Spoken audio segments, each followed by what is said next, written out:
Here is the question I love the most.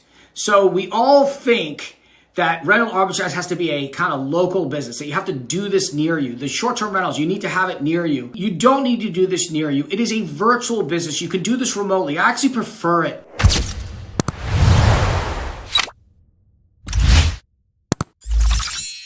You know, there are temptations of going to the property. Don't do that.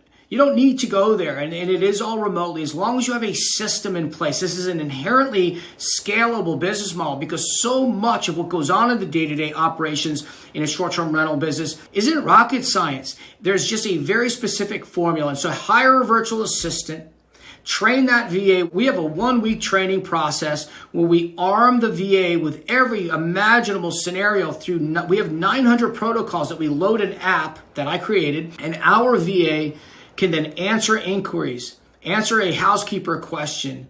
They can refer to an issue if it's going on in the units, and they can run everything and then define the parameters of what they're authorized to. So no refunds and no safety issues. And then issues do get escalated to you, but think of the occurrence of that happening under 10 or under 20 units. They're seldom events. So yes, you can do this virtually.